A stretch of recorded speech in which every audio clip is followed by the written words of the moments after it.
Bulkes tadi sudah.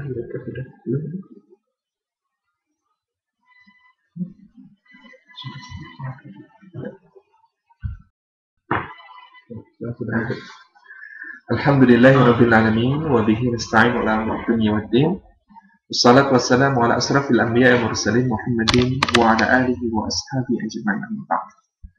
Rekan-rekan sekalian, puji syukur kepada Allah Subhanahu wa taala pada kesempatan siang hari ini Allah perjumpakan kita di dalam majelis ini. Mudah-mudahan senantiasa diridhai Allah, menjadi wasilah agar Allah memanjangkan umur kita dalam kemanfaatan, meluaskan rezeki kita dalam keberkahan, dan mempertemukan kita kelak di dalam surga yang penuh kenikmatan. Puji syukur sekali lagi, mudah-mudahan majelis kita menjadi majelis ilmu yang dengannya Allah Subhanahu wa taala bukakan bagi kita jalan yang mudah menuju ke surga insyaallah.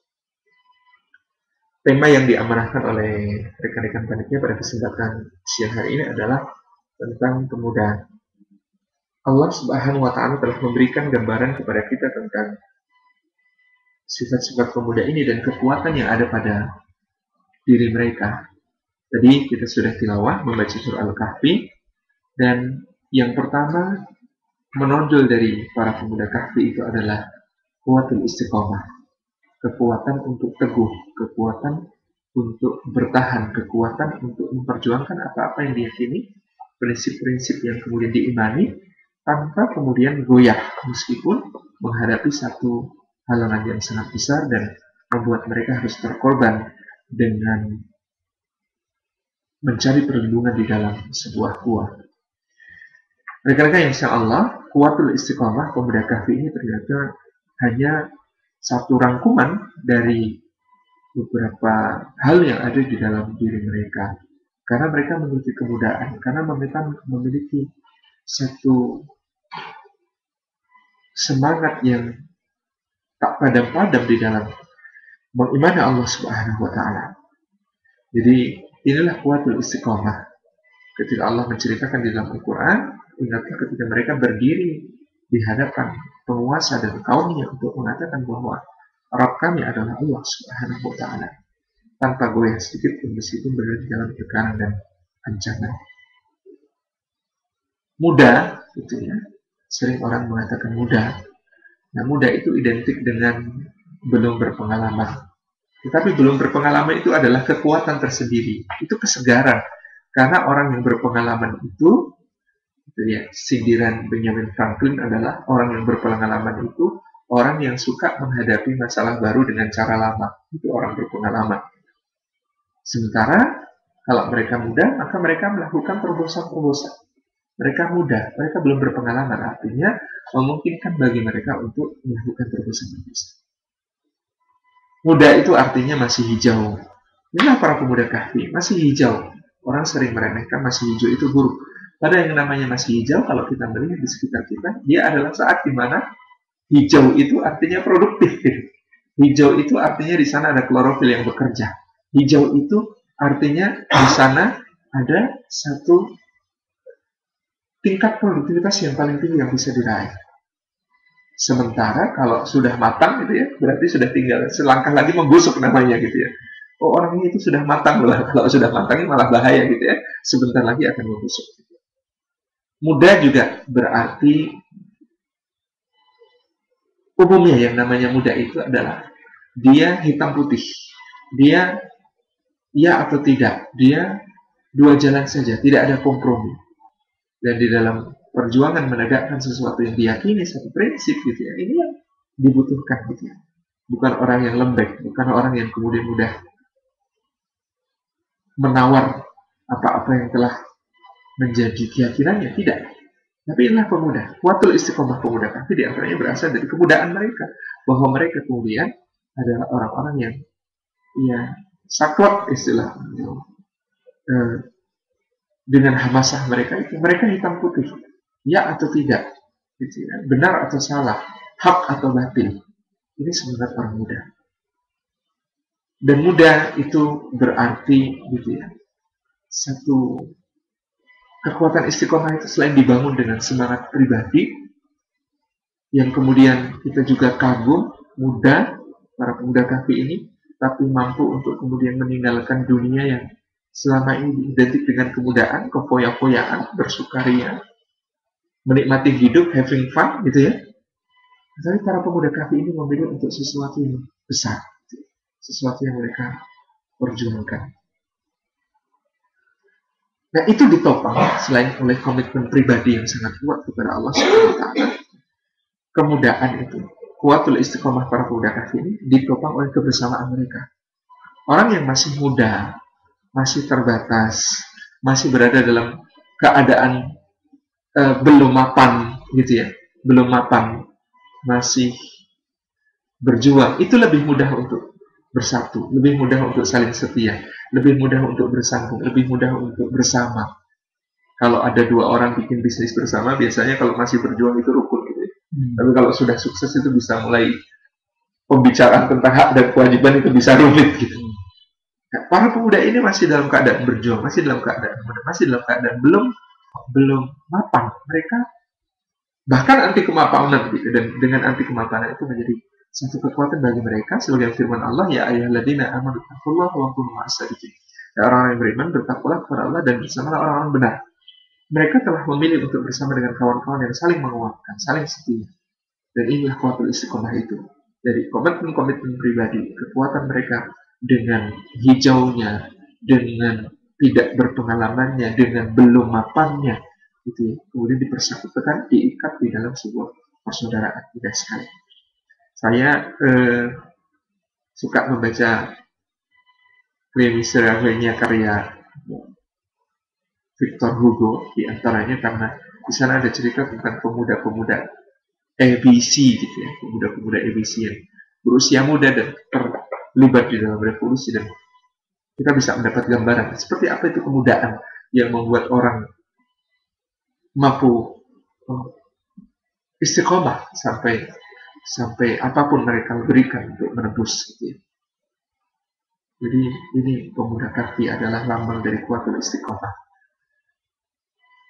Pemuda kahfi adalah lambang dari keteguhan. Pemuda kahfi, ya, karena keteguhan mereka yang agung gitu ya. Bercandaannya kemudian, lihatlah pemuda kahfi ya. Tidur saja bisa membuat perubahan, apalagi kalau bangun. Ya, mereka ditidurkan oleh Allah, ditidurkan 309 tahun itu. Begitu mereka bangun, kaumnya ternyata telah beriman, gitu ya. Kaumnya telah beriman. Kaum yang mereka tinggalkan, mereka lari dari mereka gara-gara tidak setuju terhadap imannya, gitu ya. Berbeda prinsip dengan mereka. Mereka harus menyembunyikan diri dalam gua untuk melindungi prinsip-prinsip itu. Mereka tidur 309 tahun dan ketika bangun, ternyata kaumnya sudah berubah, kaumnya sudah beriman. Jadi guyonannya, biarlah pemuda gitu ya, tidur saja membuat perubahan, apalagi kalau bangun. Ini kuatul istiqomah, ini para pemuda kahfi. Yang kedua, apa yang dikandungi oleh seorang pemuda gitu ya. Seorang pemuda itu memiliki kuatul istibda'iyah, kekuatan untuk berkreasi. Ketika seorang masuk ke pubertas, gitu ya, ini teori di fisiopsikologinya, itu banyak kemudian ya, selama proses dia kanak-kanak sampai menuju pubertas itu, banyak kemudian putus berbagai macam sambungan-sambungan antar sel otak yang kemudian selama ini mewakili banyak fungsi. Jadi ketika dimulai pubertas lagi, maka mereka mengalami pertumbuhan baru sel-sel otak itu di dalam percabangan-percabangannya dan hubungan-hubungannya. Nah, disitulah kemudian selama ini secara psikologi orang mengamati masa kemudaan itu ada sedikit kacaunya, ada sedikit bingungnya, ada sedikit frustrasinya karena kemudian mereka mengalami perubahan-perubahan besar. Itu ternyata bukan hanya dalam soal-soal fisik yang terlihat, tetapi bahkan di dalam sel-sel otak yang mereka mengalami satu pertumbuhan-pertumbuhan sel dan persamaan-persamaan baru. Tapi disitulah sebenarnya kekuatan yang kemudian bisa dibangkitkan, yaitu kekuatan untuk berkreasi. Kita menyebut contoh tentang pemuda yang bernama Ibrahim. Di dalam dakwahnya, dia seorang yang kemudian diajari oleh Allah Subhanahu wa Ta'ala untuk bereksperimentasi dan kemudian mengambil jalan pengalaman itu untuk memperkuat usaha-usaha selanjutnya. Jadi Allah mendidik Ibrahim misalnya dengan ketika Ibrahim mengatakan, Rabbi arini kaifa tuhyil mauta. Quran menyebutkan cerita tentang itu. Bagaimana ketika Ibrahim mengatakan, Rabbi arini kaifa tuhyil mauta. Ya Allah, tunjukkan kepadaku bagaimana kau hidupkan yang mati. Sebenarnya kalau Allah berkehendak dan Allah Maha Kuasa, Maha Mampu untuk itu, menunjukkan kepada Ibrahim bagaimana yang mati dihidupkan itu tinggal. Seperti di kisah yang jejer gitu ya. Itu kan kisahnya jejer dengan kisah Uzair yang kemudian mengatakan bagaimana Allah akan menghidupkan bumi yang sudah mati ini. Lalu Uzair ditidurkan oleh Allah sementara keledainya itu mati gitu ya. Tapi keledainya kemudian dibangkitkan oleh Allah di depan matanya, bagaimana kemudian tulang belulang yang sudah berserakan tersusun kembali, kemudian ditumbuhi daging, kemudian dibungkus kulit gitu. Tulang belulang. Nah Allah bisa saja kan kemudian memberikan kepada Ibrahim satu peristiwa yang sama, yaitu muncul dari depan Ibrahim itu ya, ada tulang belulang kemudian tersusun, lalu kemudian ditumbuhi daging, lalu dibungkus oleh kulit. Tetapi Allah tidak melakukan itu, karena Allah tidak mendidik Ibrahim dengan cara yang indah. Kata Allah kepada Ibrahim apa? Ambil 4 ekor burung ya Ibrahim, cincang mereka, letakkan di masing-masing puncak gunung, lalu panggillah olehmu. Mereka akan yatina kasa'ya, mendatangimu dengan segera, mendatangimu dengan bergegas. Saya membayangkan alangkah repotnya itu ya. Ketika Allah bisa saja membuat tulang belulang itu muncul di depan Ibrahim, kemudian ditumbuhi daging, kemudian dibungkus kulit.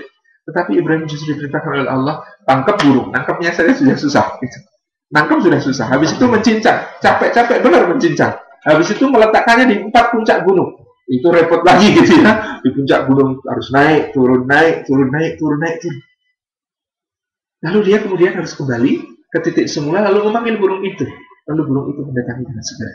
Allah mengajarkan satu empirisme kepada Ibrahim untuk mencoba, untuk kemudian Allah memperlihatkan kepada Ibrahim bahwasanya yang nanti terjadi itu adalah pelajaran besar tentang kalau kita mengalami satu peristiwa di dalam hidup, kita mengambil pelajaran untuk hal berikutnya. Nah, sikap itulah yang diambil Ibrahim, dia trial and error di dalam dakwahnya. Di bagaimana kemudian Ibrahim mencoba memulai dakwah dengan satu seruan-seruan yang kemudian oleh kaumnya ditentang, oleh kaumnya tidak didengarkan, tidak digubris sama sekali, sehingga dia harus make attention, dia harus cari perhatian gitu ya. Dia harus cari perhatian bagaimana caranya.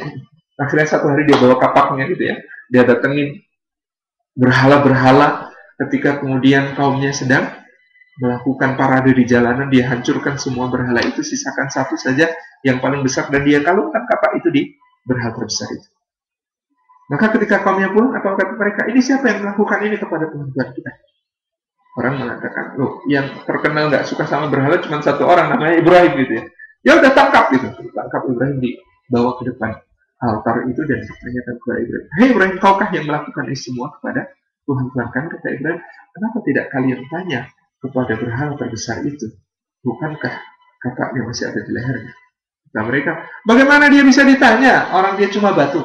Lah, kata Ibrahim, itu tahu sendiri itu cuma batu, nggak bisa ngomong, nggak bisa bicara, nggak bisa memenuhi permintaan, nggak bisa menjawab seruan, nggak bisa memberi manfaat, nggak bisa memberi madarat, bahkan nggak bisa melindungi dirinya sendiri. Kenapa disembah? Pada saat itu sebenarnya Ibrahim telah memenangkan dakwah. Dalam arti dia memenangkan argumentasi dakwah. Dia memenangkan sebuah perdebatan besar dengan kaumnya. Tetapi yang namanya khalayak ramai, massa, itu tidak bisa diajak berdebat dengan argumentasi yang sahih.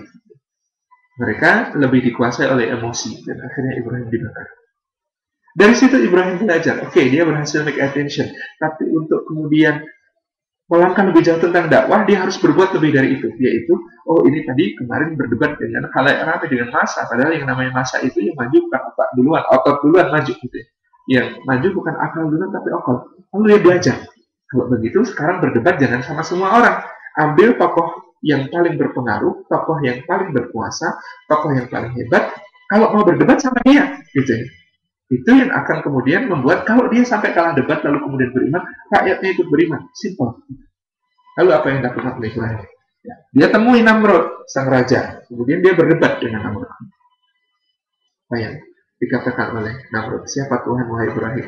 Kata Ibrahim, Tuhanku, Rabbi alladzi yuhyi wa yumiit, Tuhan tak ada yang menghidupkan dan mematikan.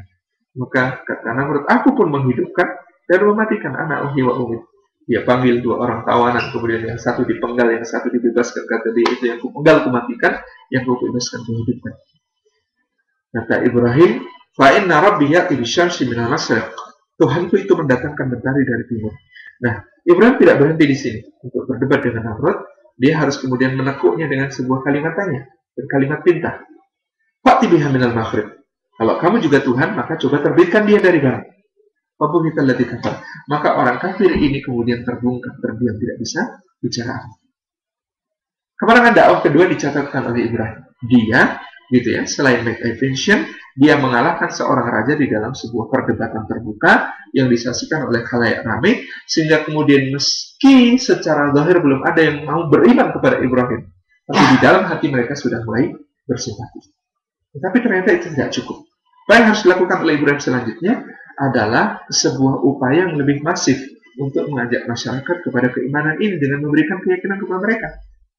Apa yang saya lakukan Ibrahim? Yaitu dengan sebuah bahasa yang semakin halus, tetapi semakin merasuk, semakin kena di renungan. Yang pertama debat dengan Hayak Nami, dan dia kalah. Menang tapi dibakar gitu ya. Kemudian yang kedua dia berdebat dengan Namrud. Itu sudah ada catatan keberhasilan dakwah berikutnya. Tetapi dia memerlukan satu langkah yang lebih praktis lagi. Apa yang dilakukan oleh Ibrahim? Dia kemudian seperti disahkan oleh Al-Quran. Dia datangi kaum-kaum itu dan kemudian dia bicara dengan kalimat-kalimat yang lebih kontemplatif. Ibrahim misalnya mengatakan kepada satu kaum yang penyembah benda-benda langit. Bintang, wah indah sekali, gemerlapan di langit sana. Itu Tuhan kita, kata Ibrahim. Lalu ketika bintangnya terbenam, kata Ibrahim, masa Tuhan terbenam? Lalu bulan terbit, kata Ibrahim, wah kayaknya yang ini. Gitu. Tapi bulan kemudian pun berkurang. Maka Ibrahim mengatakan, saya tidak suka yang bisa berkurang, yang kemudian tenggelam. Lalu matahari bersinar dan terbit besar, dia mengatakan, hadza akbar, ini yang terbesar, ini Tuhan. Tapi ketika matahari itu terbenam, maka dia mengajak kami untuk berkontemplasi. Kalau begitu Tuhan kita seharusnya adalah yang menciptakan ini semua. Yang menciptakan bintang, yang menciptakan matahari, yang menciptakan bulan. Inilah kuatul istibda'iyah. Seorang Ibrahim itu bahkan di dalam dakwahnya itu melakukan inovasi-inovasi berdasarkan pengalaman-pengalaman yang disusun trial and error, terus gitu. Tetapi ada satu deliberate practice. Latihannya itu ada sesuatu pelajaran yang kemudian dia ambil dengan sangat bagus. Yang ketiga, pemuda itu yang diisyaratkan oleh Al-Quran untuk kita teladani adalah memiliki kuatul maknawiyah, kekuatan ruhiyah. Bagaimana dia tersambung kepada Allah Subhanahu wa Ta'ala, meskipun di dalam hidupnya mengalami satu guncangan-guncangan besar. Gitu. Ini disebutkan kalau yang pertama tadi kuatul istiqomah itu Kahfi, kuatul istibda'iyah itu Ibrahim. Nah, kuatul maknawiyah ini adalah Yusuf alaihissalam. Jadi Yusuf itu pemuda yang kemudian hidup di dalam guncangan-guncangan yang sangat besar di dalam perjalanannya. Dia jadi seorang anak yang paling disayang, yang paling dicinta, yang dimanjakan begitu rupa oleh ayahnya.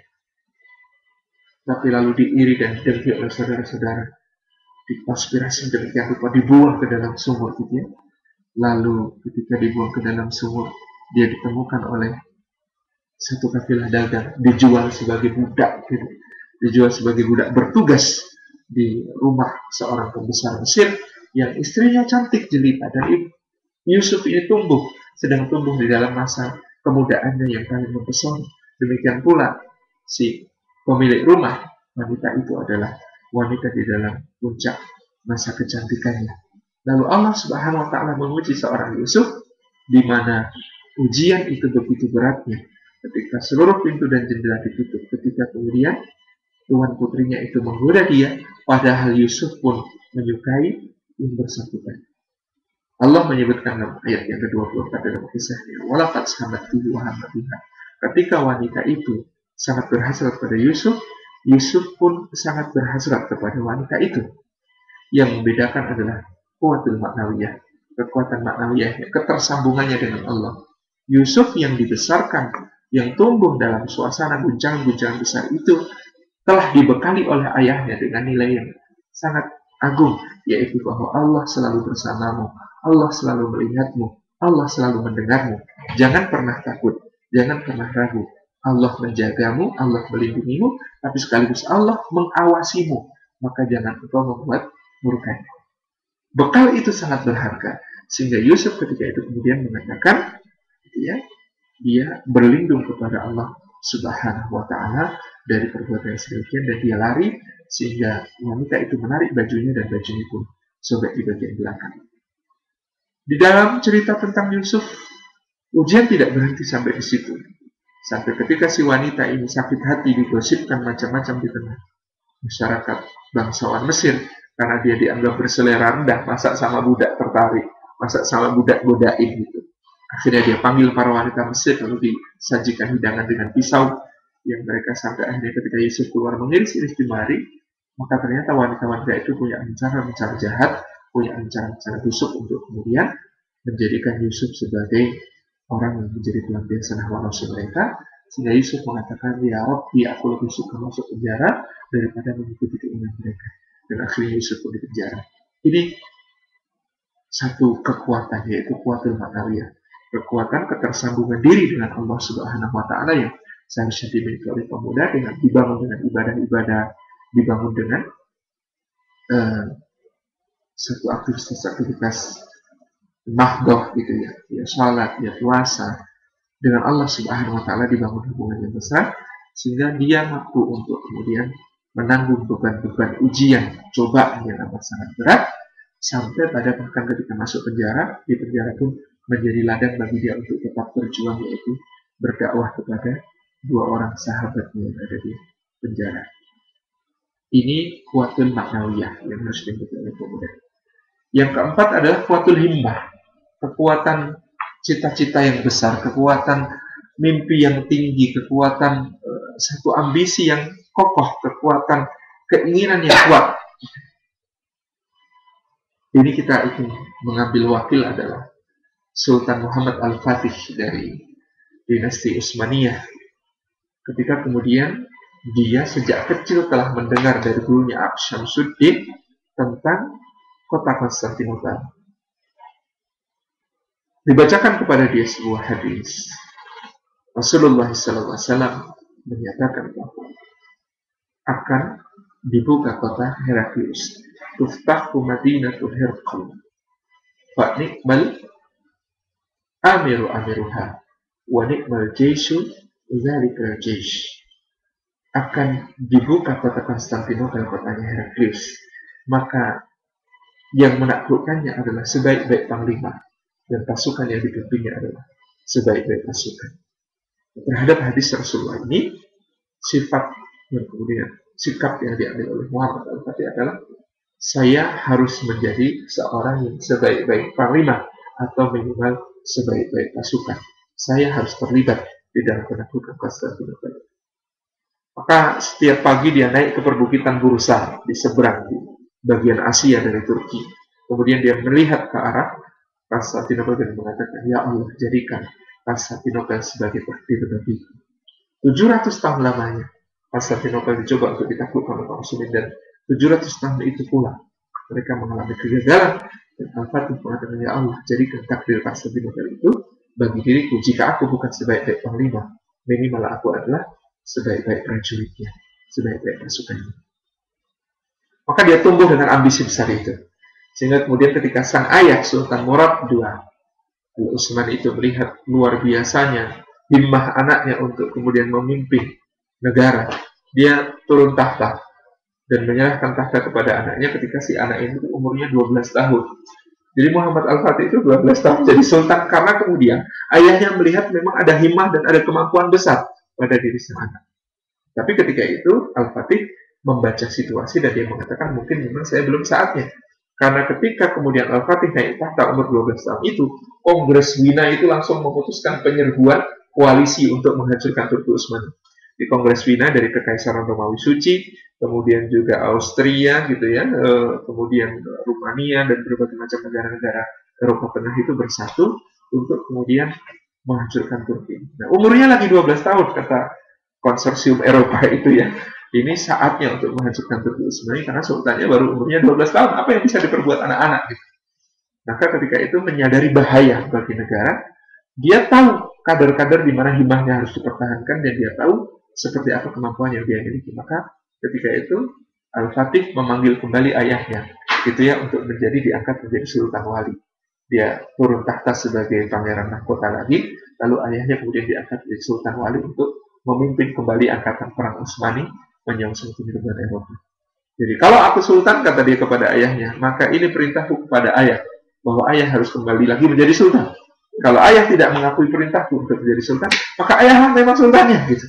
Ini yang dikatakan oleh Allah. Lalu selama itu dia mendampingi ayahnya, belajar betul-betul tentang bagaimana memerintah, bagaimana kemudian memimpin pasukan, bagaimana kemudian mensejahterakan negeri. Lalu dia naik tahta lagi umur 18 tahun. Jadi dia umur 12 sampai 12 itu, dia naik tahta lagi umur 18 tahun, dan ketika itu di umur 18 tahun itu dia sudah menyusun grand strategi untuk menaklukkan Konstantinopel dan dieksekusi ketika dia berumur 22 tahun.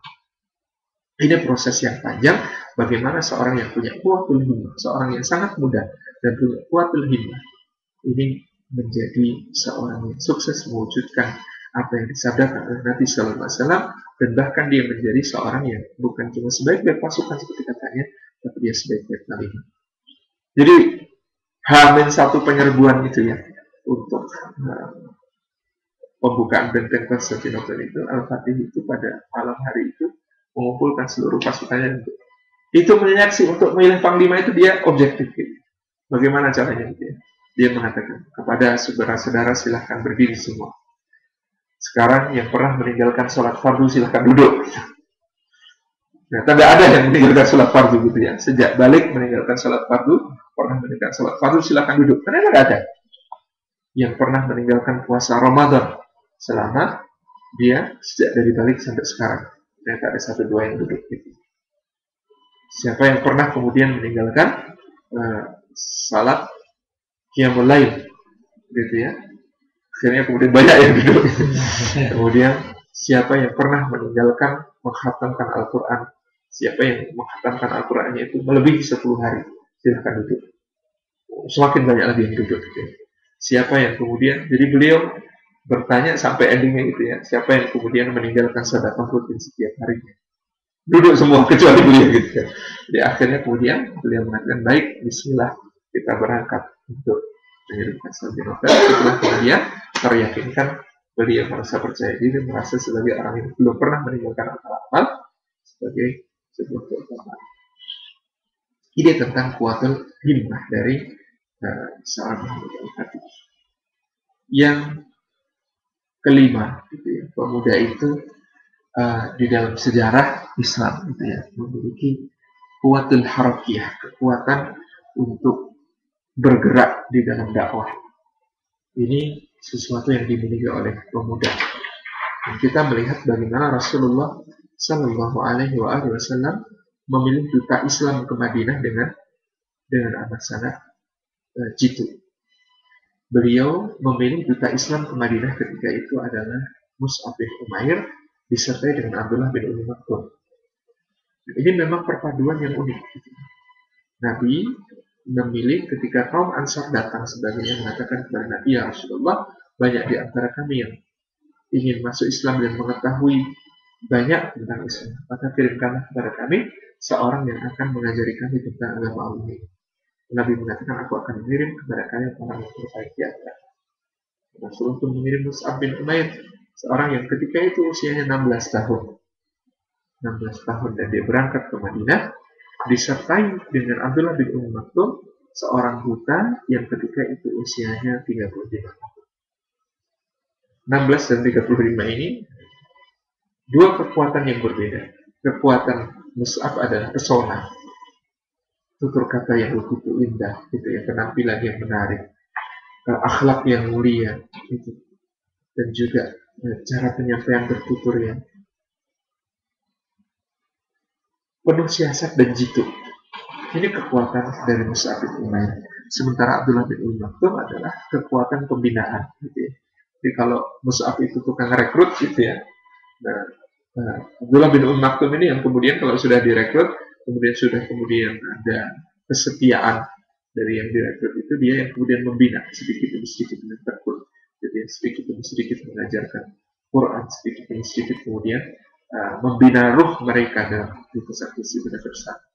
Ini kuatul harakiyah. Dan bagaimana Mus'ab bin Umair bergerak di di Madinah itu dengan jitu gitu ya. Dia pertama menemui As'ad bin Zurarah, seorang pemuka Ansar dari suku Aus, dan kemudian dengan As'ad dia mengatur strategi-strategi untuk menjebak para pemimpin Madinah supaya mereka bisa bertemu dengan Mus'ab dan bisa mendengar ayat Quran darinya dan membuat mereka masuk Islam, yang dengan begitu kaumnya pasti ikut masuk Islam.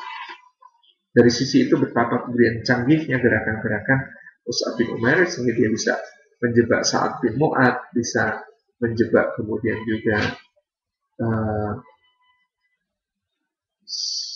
seorang yang Ubadah bin Samit gitu ya. Bagaimana mereka kemudian sebenarnya nggak pengen ketemu sama Mus'ab bin Umair, tapi gara-gara kemudian dirancang gitu ya, ketemu dengan Mus'ab bin Umair dan kemudian mendengar Quran dan mereka masuk Islam dan kaum masuk Islam. Nah, ini kuatul harakiyah. Demikian pula ketika Rasulullah SAW mengirim utusan ke negeri Yaman. Yang dikirim adalah seorang pemuda juga namanya Mu'ad bin Jabal. Usianya ketika itu 17 tahun ketika dikirim ke Yaman. Dan Mu'ad bin Jabal ini ketika dikirim ke Yaman, dia berhasil gitu ya menanamkan Islam itu ke sebuah negeri yang terbentang luas dari San'a sampai ke Hadramaut dengan satu pendekatan-pendekatan yang memang di dalam dakwahnya dia orang yang sangat istimewa. Di bagaimana diserahi, ditanya oleh Rasulullah, dibekali gitu ya. Hai Mu'ad, bekal pertama, ittaqillah haitsuma kunta wa ati sayyidal hasanata tamhuha wa khaliqin nasa bi khuluqin hasan. Bertakwalah kepada Allah dimanapun kamu berada, ikuti setiap keburukan yang terlanjur kamu lakukan dengan kebaikan supaya bisa menghapusnya, dan berakhlaklah kepada manusia dengan akhlak yang baik.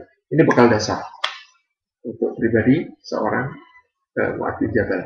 Bekal kedua, bekal yang harus dia bawa adalah kata Nabi SAW kepada Mu'ad bin Jabal, hai Mu'ad, gitu ya, diuji ilmunya oleh Rasulullah. Kalau kamu menghadapi masalah di antara mereka, bagaimana kamu memutuskannya, bagaimana kamu menyelesaikannya. Kata Mu'ad, saya akan selesaikan dengan kitabullah. Bagaimana kalau kamu tidak dapat keterangannya di dalam kitabullah? Kata Nabi. Maka Mu'ad menjawab, saya akan selesaikan dengan sunnah Rasulullah SAW. Dan bagaimana kata Nabi, kalau kemudian kamu tidak mendapati penyelesaiannya itu di dalam kitabullah dan juga tidak mendapatinya di dalam sunnah Rasulullah? Kata Mu'ad bin Jabal, aku akan berijtihad, mengerahkan kemampuanku untuk memikirkannya sehingga aku menghasilkan satu keputusan yang sesuai dengan perintah Allah dalam Al-Quran dan sesuai dengan sunnah Rasulullah SAW. Maka Rasulullah SAW memuji Mu'ad dan mengatakan, engkau telah faqih, hai Mu'ad, engkau telah paham, engkau telah mengerti. Jadi ini saya kira dalam sejarah Islam yang terbentang panjang, saya mencoba tidak hanya mengambil contoh dari sahabat-sahabat Nabi, tetapi dari sejarah ini, sejarah dakwah ini bermula sejak mula-mula gitu ya, dari kekuatan istiqomah para pemuda kahfi yang hijau, yang belum berpengalaman, yang hitam putih, yang tidak mapan itu. Kekuatan mereka adalah istiqomah. Lalu Ibrahim yang kemudian pandai mengkreasi jalan dakwahnya dengan begitu penuh inovasi dan hari demi hari mengambil pelajaran dari trial and error yang dilakukan selama ini.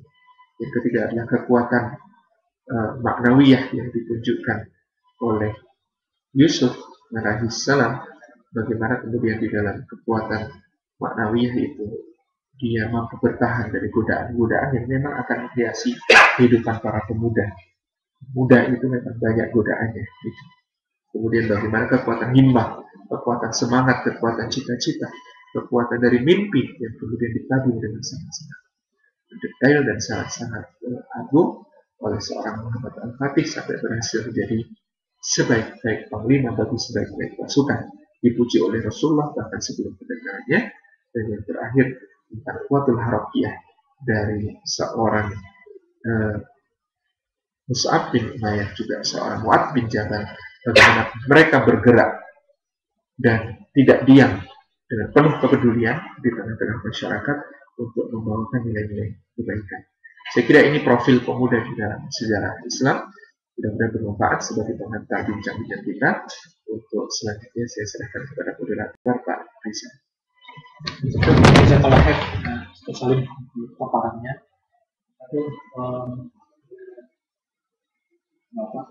mas-mas juga yang ada di ruangan memberikan komentar atau pertanyaan kita sambut dalam ini. Saling silakan.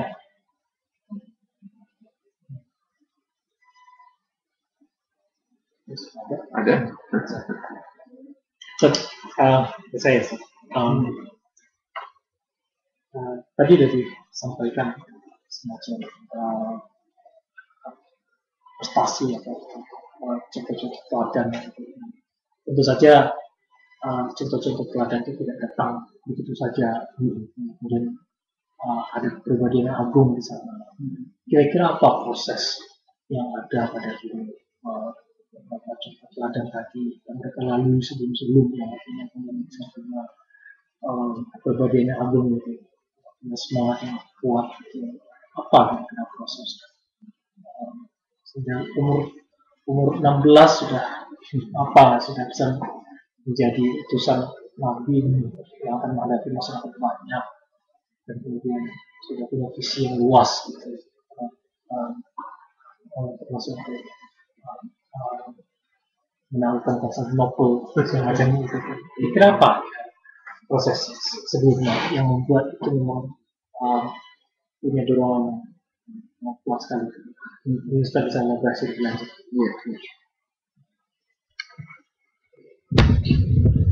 Pada contoh-contoh yang kita kemukakan tadi, kita menemukan beberapa pola, gitu. Pola yang diberikan oleh Allah Subhanahu wa Ta'ala kepada Ibrahim misalnya adalah Allah Subhanahu wa Ta'ala mengatakan, dan kami karuniakan kepada Ibrahim hikmah sejak semula. Kata hikmah sejak semula ini oleh para ulama ditafsirkan bahwa Ibrahim itu sejak kecil adalah anak yang kemudian senantiasa punya semangat belajar yang sangat tinggi, anak yang curiosity-nya tinggi, keingintahuannya tinggi, dan dia suka mencoba hal yang baru. Dan Ibrahim ini diberikan oleh Allah hikmah, kebijaksanaan. Artinya sejak mudanya dia kemudian telah menangkap dari renungan-renungannya itu tentang keesaan Allah Subhanahu wa Ta'ala. Tauhid itu tertanam sejak mula, gitu ya. Sehingga Ibrahim dikatakan, gitu ya, awal muslimin dan wa maka minal musyrikin. Ibrahim itu muslim sejak mula-mula, dan bahkan dia itu adalah orang yang sepanjang hidupnya tidak pernah melakukan kemusyrikan kepada Allah. Nah, polanya adalah laduniyah ini ya, dari sisi Allah Subhanahu wa Ta'ala dikaruniakan satu hikmah besar yang kemudian memang sosok seperti Ibrahim ini, hikmah besar yang dikaruniakan sejak mulai ini, kita akan mengamati pada anak-anak tertentu. Mereka telah menampakkan satu kedewasaan yang melampaui zamannya, yang melampaui anak-anak seusianya, sebayanya. Maka kalau kita kemudian punya orang tua dengan putra yang dikaruniai oleh Allah putra, atau kemudian kita bisa melihat anak-anak yang semacam itu, tinggal bagaimana kemudian memberikan satu fasilitasi kepada mereka, keingintahuan mereka difasilitasi dengan sumber-sumber ilmu, gitu ya. Bakat-bakat mereka difasilitasi dengan menyediakan sarana-sarana yang memungkinkan untuk mengembangkan dan seterusnya. Ini pola yang kemudian ada pada Sayyidina Ibrahim AS. Pola yang lain adalah yang dialami oleh Mus'ab bin Umair dan juga Mu'adz bin Jabal. Ini dua sahabat Rasulullah ini tentu saja tidak sejak semula mereka kemudian di dalam keislaman. Mereka berada pada titik keraguan-keraguan justru ya. Ketika kemudian mereka melihat kaumnya menyembah berhala, mereka orang-orang kritis, mereka orang-orang yang mempertanyakan, mereka orang-orang yang tidak taken for granted terhadap apa yang menjadi tradisi. Nah, di balik kegalauan-kegalauan itu kemudian mereka berjumpa dengan seorang yang kemudian bisa memberikan kepada mereka satu jawaban yang logis gitu ya, bahwa Allah itu Maha Esa dan tidak ada yang berhak untuk disembah selain Allah Subhanahu wa taala. Berhala-berhala itu tidak bisa memberi manfaat dan melarang. Nah, ketertarikan mereka kepada Islam itu karena Islam mampu memberikan jawaban-jawaban yang logis terhadap segala keraguan mereka selama ini, sehingga mereka kemudian bertumbuh lalu di bawah sebuah asuhan pendidikan dan pembinaan dari Rasulullah. Nah, Mus'ab, kemudian Mu'ad, ini produk-produk ngaji rutin gitu ya. Mereka ngaji rutin bersama Nabi Sallallahu Alaihi Wasallam.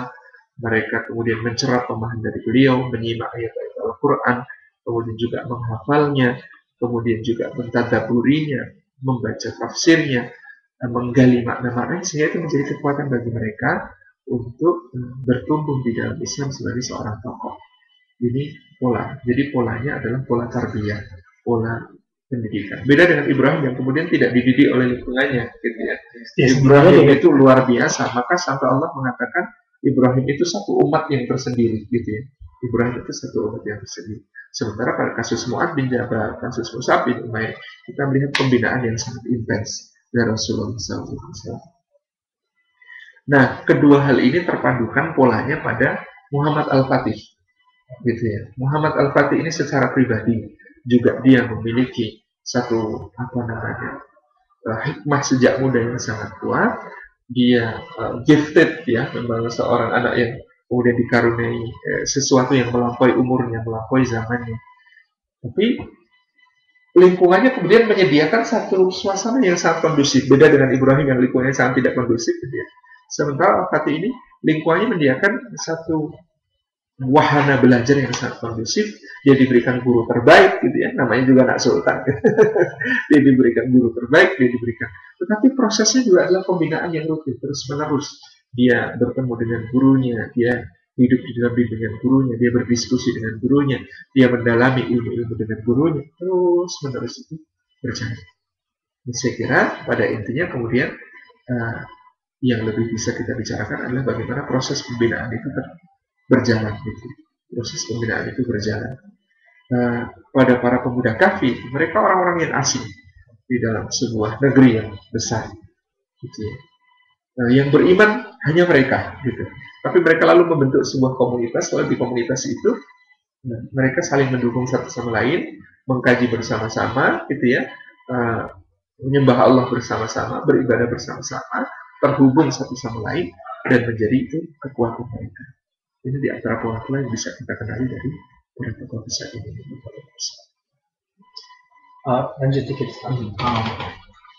Ada sesuatu yang mungkin menjadi jadi menghambat apa ya? Karena kalau menganalogkan dengan pemuda kafir yang kemudian berkelompok sendiri, terus kemudian dengan niatan juga iman. Cuman kemudian kalau kita lihat dengan konteks sekarang, tuduhan yang muncul atau kemudian muncul eksklusif. Nah, dan kemudian balik lagi dalam konteks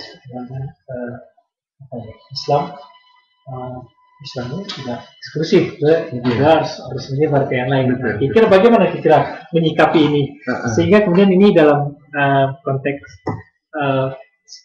apakah memang dalam konteks sekarang misalnya memang kemudian mengambil sikap seperti Al-Kafi gitu, atau kemudian ada sikap yang lebih tepat, atau kemudian tepat situasinya memang seperti apa pilihan seperti itu. Iya. Seperti misalkan juga kemudian juga mungkin Ustaz juga sudah beberapa hari di UK dan juga punya pengalaman di negara lain. Apakah konteks di Indonesia dengan konteks hidup di Inggris ini seperti apa baiknya bersikap gitu? Mungkin bisa dilakukan lebih lanjut. Ya, saya kira yang ditekankan oleh para ulama kita di dalam menafsiri hadis dan juga menafsiri ayat waqul ma'as-sadiqin, bersamalah orang-orang yang benar. Juga kemudian sabda Nabi SAW, seorang itu berada di atas agama kawannya, adalah bahwa setiap orang itu harus punya dua pergaulan, itu ya. Yang satu ada pergaulan khusus, yang satu ada pergaulan umum. Pada pergaulan khusus dia memang memilih teman, yang akan bisa saling menguatkan, yang bisa diambil pelajaran darinya, yang bisa diambil semangat darinya, yang bisa diambil satu manfaat untuk memperkuat dirinya dengan kehadiran mereka. Ini lingkungan khusus. Di bagaimana Nabi mengatakan soal itu di atas agama kawannya. Bagaimana Nabi menganjurkan berkawanlah dengan penjual minyak wangi gitu ya. Ketika pun tidak dapat minyaknya, kita masih dapat baru baunya gitu. Ini lingkungan khusus yang kemudian memang di sana terjadi proses pembinaan itu. Tidak eksklusif yang seperti ini kalau kemudian dia tetap memiliki satu lingkungan umum. Bahwa contoh dari Nabi SAW, beliau memiliki satu lingkungan khusus dan satu lingkungan umum. Lingkungan khususnya adalah lingkungan kaum muslimin, pembinaan-pembinaan yang kemudian beliau lakukan bersama para sahabat. Demikian juga Abu Bakar As-Siddiq, Utsman bin Affan, Abdurrahman bin Auf, gitu ya. Tetapi di sisi lain mereka punya lingkungan umum di mana mereka tidak membatasi pergaulan, tidak pilih-pilih teman, gitu ya. Bahkan itu sebagai jalan untuk menebarkan pengaruh-pengaruh kebaikan itu. Jadi ini ada tempat di mana kita mengambil kebaikan-kebaikan, dan ini ada tempat di mana kita menebarkannya keluar dengan lebih masif, gitu, lebih luas. Gitu. Yang namanya Abu Bakar punya lingkungan khusus pembinaan bersama Nabi. Tetapi begitu keluar, dia tetap pedagang yang paling terpercaya, dia tetap saudagar yang paling banyak kemudian dicari orang Makkah untuk berhubungan dagang dengannya, dia konsultan yang menangani konsultasi dari bisnis sampai pernikahan, adat istiadat, sosiologis masyarakat Makkah. Dia luas pergaulannya, diterima di mana-mana, sehingga pada waktu-waktu tertentu dia bisa menggunakan pengaruhnya itu untuk menebarkan kebaikan secara luas. Demikian pula Abdurrahman bin Auf, demikian pula Utsman bin Affan, demikian pula orang-orang lain yang mereka punya dua macam lingkungan. Jadi kita memang tetap harus memperhatikan mana lingkungan khusus di mana kita di situ mengambil kebajikan-kebajikan dan mana lingkungan umum di mana kita menebarkan kebajikan. Dalam soal sikap mungkin tidak berbeda, sama-sama ramah, sama-sama baik, tidak kemudian membeda-bedakan, tetapi ada satu alokasi waktu, alokasi sumber daya tertentu untuk bisa tadi membangun lingkungan khusus, sekaligus juga itu menebarkan kebaikan yang diambil dari lingkungan khusus tadi kepada lingkungan umum. Jadi saya kira tidak bertentangan, Pak Rizal, ini satu proses hidup yang memang bisa diperintahkan oleh Allah kepada kita untuk semacam itu berkesinambungan kita ini dari mengambil dan menebar, begitu seterusnya dalam soal kebaikan. Ya, terima kasih. Ya. Mungkin saya agak lebih teknis.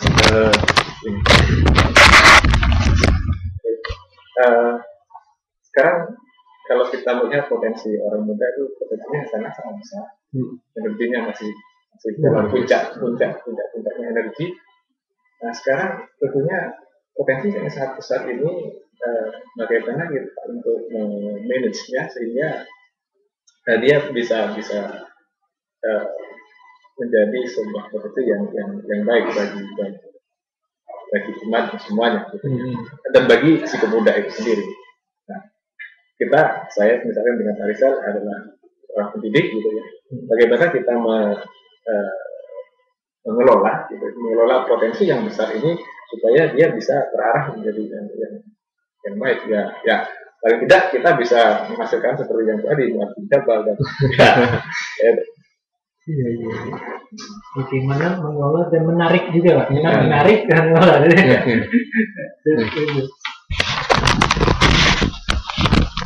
Secara prinsip kita kemudian berada dalam pembahasan tentang fikih dakwah akhirnya gitu ya, teknisnya.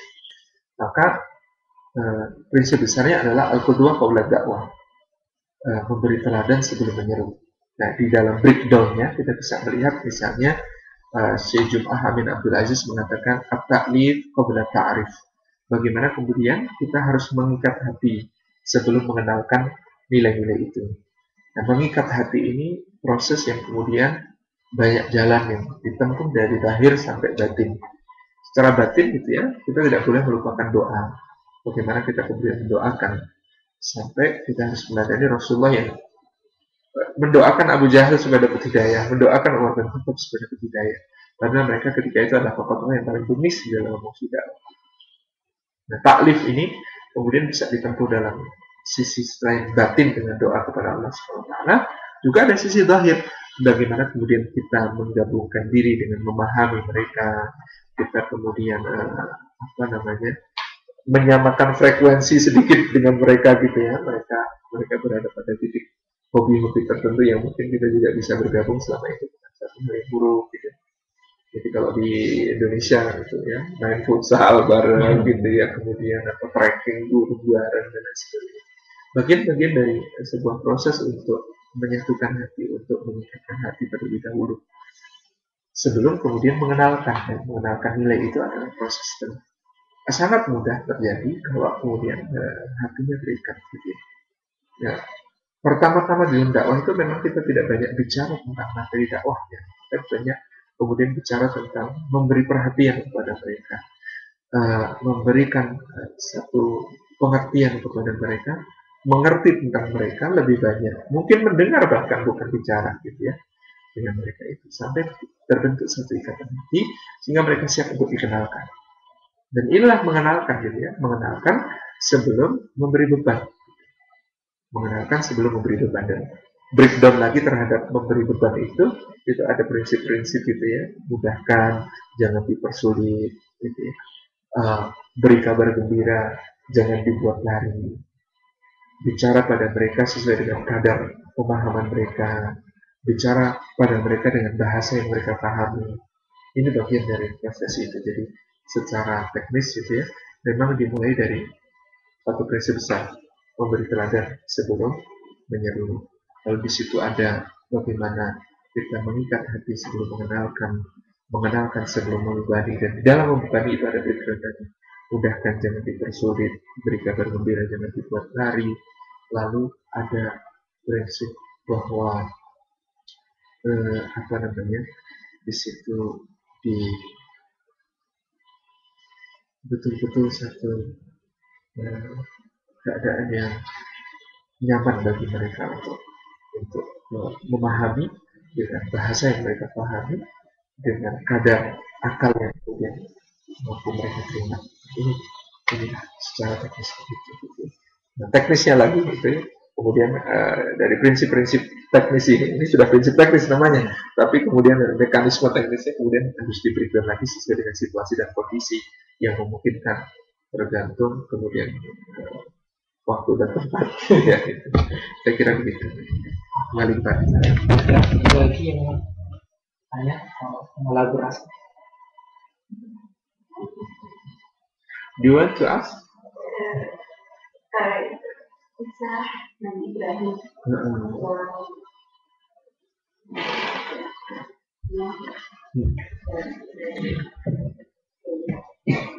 Oke. Itu kisah yang sebenarnya itu pada masa kecil. Atau itu sudah mulai tidak dewasa gitu. Iya. Baik, saya jawab. Selama ini memang banyak beredar di masyarakat kita cerita itu dengan judul Ibrahim mencari Tuhan. Kisah Ibrahim mencari Tuhan. Padahal kalau kita rujuk ke referensi tafsir Al-Qurtubi misalnya, Jami'ul Bayan itu, Al-Jami' li Ahkamil Quran itu Imam Al-Qurtubi tegas mengatakan ini adalah cerita bagaimana Ibrahim berdakwah, bukan cerita bagaimana Ibrahim mencari Tuhan. Itu kalimat-kalimat dakwah, komunikasi dakwah. Secara asasi kata beliau, firman Allah itu tidak dibatalkan. Yang berbunyi Ibrahim itu belum pernah sekalipun jadi orang musyrik sepanjang hidupnya. Dia sejak awal bukan orang musyrik, dia tidak kemudian ini Tuhan kemudian nggak jadi, ini Tuhan nggak jadi. Ini bahasa dakwah, komunikasi dakwah. Ini saya kira yang lebih dikuatkan di dalam pembahasan, karena ini yang kemudian di satu buku judulnya Ibrahim dijelaskan bagaimana Ibrahim itu pertama hidup itu di tengah penyembah berhala. Jadi prosesnya itu dia hidup di tengah penyembah bintang, bulan dan matahari itu setelah terusir dari kerajaan Namrud. Setelah terusir dari kerajaan Namrud, dia berpindah pada sebuah negeri yang kemudian desainnya menyembah bintang, bulan dan matahari. Maka itu kalau kita sikapi sebagai Ibrahim mencari Tuhan lagi, nggak mungkin gitu. Itu nggak mungkin secara kronologis, tidak mungkin. Jadi dia hidup di tengah kaum penyembah berhala yang terbuat dari batu, dan itu bapaknya kerjaannya, atau Azar, yang mungkin bukan bapak kandungnya tetapi adalah pamannya itu, yang kerjanya bikin berhala gitu ya. Kemudian dia menghancurkan berhala, kemudian dia berdakwah kepada Namrud yang menuhankan dirinya, kemudian dia sampai terusir pergi ke negeri yang kemudian di sana dia menyembah bintang-bintang, bulan dan matahari. Jadi secara tegas seorang ulama, Syekh Abu Bakar Jabir Al-Jazairi, telah membantah orang-orang yang mengatakan cerita ini di dalam tafsir beliau, yaitu Nida'atul Rahman di Ahlil Iman, tafsir ayat-ayat yang berbunyi ya ayyuhalladzina amanu. Beliau bercerita di sana bahwa ada orang-orang yang menyebarkan cerita ini sebagai cerita Ibrahim mencari Tuhan. Ini sebuah kesalahan yang fatal. Ini adalah kisah, namanya Syekh Abu Bakar Al-Jazairi. Jadi ini pengajar di Masjid Nabawi, pintu nomor 40.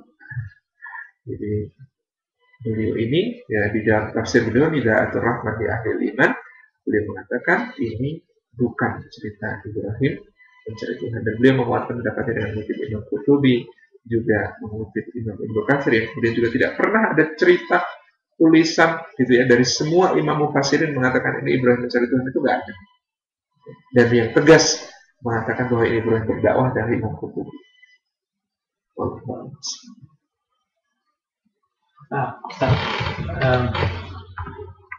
Ini cerita sedikit pengalaman dengan mengajar remaja ya di Masjid Islam. Saya lihat sangat ada dulu daerah itu saya kenal bukan daerah yang Islam ya. Kemudian menjadi daerah yang memancarkan ciri Islam kuat.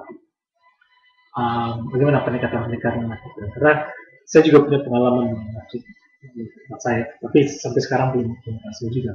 Saya juga di Jogja dan dalam menggerakkan apa pikiran yang membuat menjadi menjadi mereka betah masjid, kemudian betah menggali ini, betah mengembangkan. Kira ini bisa diceritakan elaborasi beliau. Baik, satu prinsip yang dianut oleh orang Jawa dan kami lakukan, kami gunakan itu sebagai basis pendekatan mula-mula adalah anak muda itu pada usia-usia mudanya itu doyan sekora, doyan suworo. Itu sangat mendasar. Jadi anak muda itu maunya nasi, bukan nasihat. Nasi saja nggak pakai hat. Gitu. Maunya nasi, bukan nasihat. Jadi umur itu adalah umur difasilitasi. Kayaknya kita bisa lihat gitu ya, kemarin kalau pas ada buka bersama maka dia datang banyak gitu kan. Kalau begini tidak ada yang datang gitu.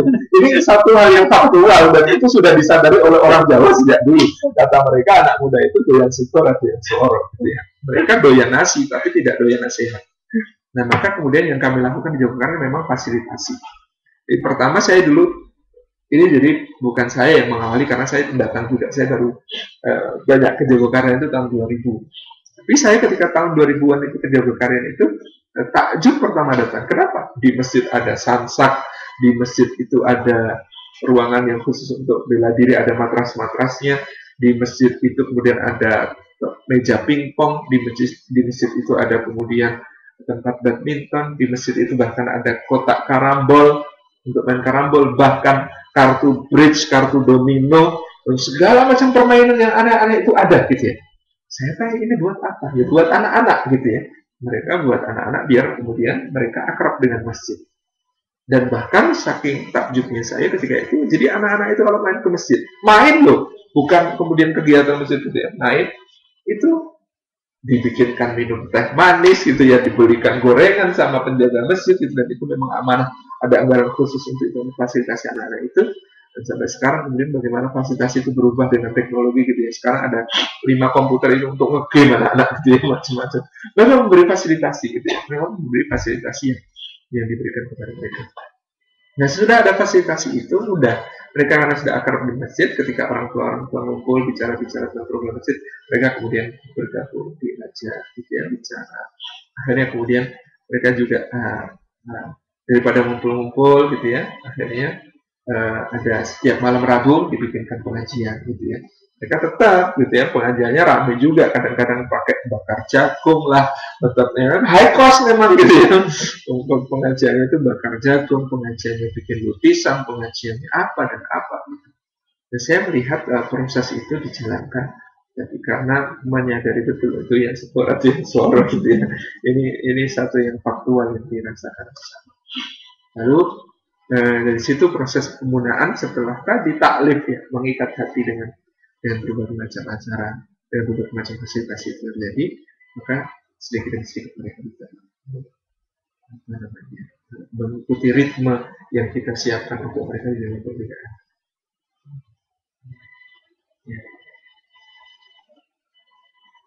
Ya. Itu mungkin yang terlaksana, makanya kemudian harap ini jangka panjang jalan ya jalan.